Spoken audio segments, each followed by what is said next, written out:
praise from each other, and you continue to praise each other, because that's the only way to reassure each other that we're doing something properly and correctly. But regardless of that, in our own time, every day, perhaps every week, especially before and after we do any kind of Islamic work, we should look into our intentions and check the level of sincerity. The level of sincerity. Why am I doing this? Am I doing this to please Allah? Do I anticipate any reward from Allah, or am I anticipating reward from my colleagues? If I'm anticipating reward from my colleagues, and I want a pat on the back, and I want an award at the end of all this, and I want people to recognize my contribution to the community, then you may want to reconsider what you're doing. At least reform your intention. You don't have to stop what you're doing, but you should reform your intention, correct your intention. I'm doing this for the pleasure of Allah subhanahu wa ta'ala. That's number one. Number two, when you do see people doing Islamic work or any kind of work for the wrong reasons, you must not stop them. You mustn't stop them. Continue to encourage them, because at least the work will get done. At least the work will get done. Now, his sincerity is between him and Allah subhanahu wa ta'ala. There's no way you can measure his sincerity, except perhaps by his word. You can only by his word, and then you reform the person with Allah, so with Hafiz Amin. This is wrong. You can't say this. You can't do this. But that's only on the apparent face value of what he is saying, what he is doing, etc. So sincerity of purpose and a sense of purpose is something that we all need to look into.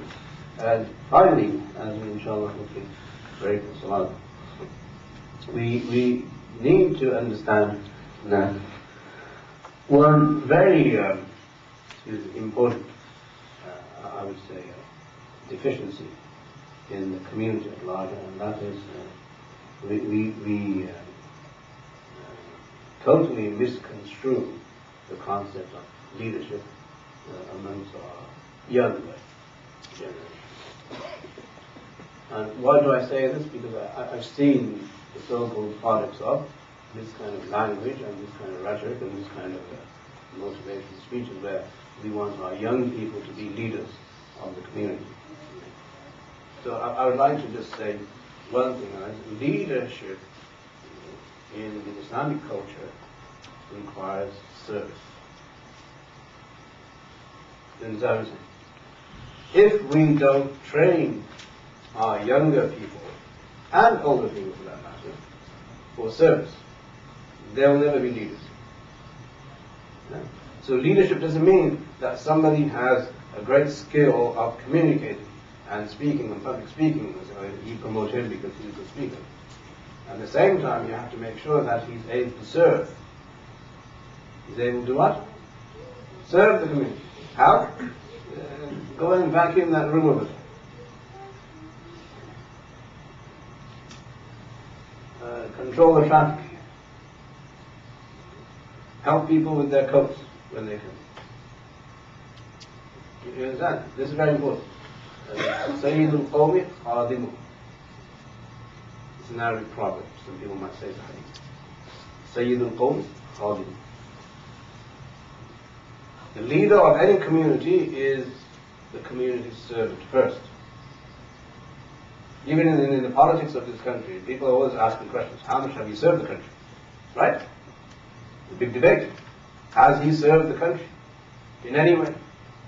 Or he just wants to be a politician, he just wants to be a leader? Your service will show that you have a quality of leadership. Why? Because when the crunch comes, who takes the brunt of the crisis? The leader. And the way we discipline our children, no way they're going to take any criticism from anyone. They're just soft. Right? They live in this Mickey Mouse world where everything is good. Everything is wonderful.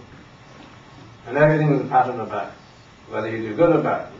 So in the community, when you have younger people, definitely you want to motivate them to be the best they can, but at the same time, you must discipline them so that they volunteer. They must volunteer. They must come to you and say, we want to do this, we want to do this one. Meaning all the legwork and all the mundane work which has no glory. Which has what? No glory. That's where you start. Because if you can serve without the glory, then you'll be able to serve after the glory. Right? It's very key. In our communities, we fail drastically, I would say. 99% of our younger generation, and especially those who are up and coming now, where they have great skills because they're going to great professions, and Allah gives them barakah. This is the harm in that. I'm not saying that. What I'm saying is that when it comes to community service, the word service is more important than the community. Can they vacuum this room? Will they vacuum this room? Will they clean up? If the answer is no, then they're not leaders. Don't make them leaders. Very key. So here at the end, somebody put the spirit of volunteerism. I thought, as a note to that, it might be interesting for us to appreciate that the Sahaba and the Prophet ﷺ, they were servants first. In the Shahada, what comes first? وَأَشْهَدُ أَنَّ مُحَمَّدًا. The Rasul comes first or second? Abdu. The servant comes first.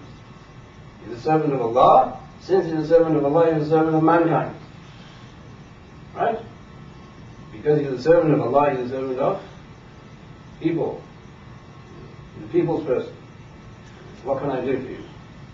The Prophet ﷺ was so eager to serve people. Aisha radiallahu anha says that if someone came to him, he would be so innocent and so humble that he would become like a maid in the house. And you could take him anywhere in Medina and make him do whatever he wanted. Can we do that? I can't do it. If somebody came to my door today and said, I want to do this. Allahu Akbar, Allahu Akbar. It'd be difficult. Allahu Akbar, Allahu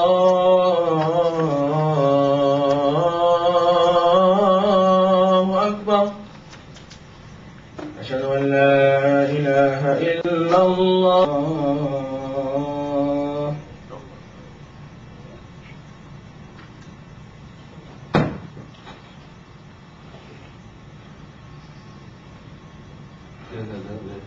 I'll conclude by just saying, repeating that. If we do want any leadership in the community, then whoever serves the teams the most will be its leader by default.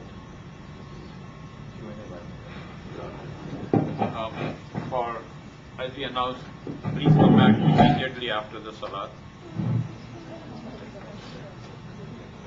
Assalamu alaikum wa rahmatullahi wa barakatuh. After finishing your Salat, please come and join us back here in the banquet hall.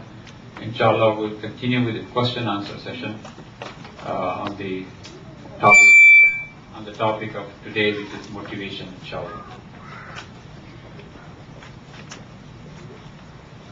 Few minutes this way, that way will not matter. But Salat al-Maghrib is at after 4:30. 4:45. Today is 4:45. 4:45. Okay. So I don't know. You have to leave at 4:15. Shaykh Amin has to leave.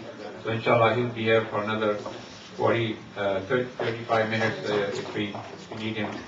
So we finished I was very inspired, mashallah, by his talk. I think we needed that. We all need that. Believe me, there is a weakness that at the moment of being disheartened, we need something to pull us up. And this is wonderful that he spoke to us about that. And may Allah give us the purity of intention, sense of purpose, and make us free ourselves from all the other motivations and work for only His pleasure, inshallah. It's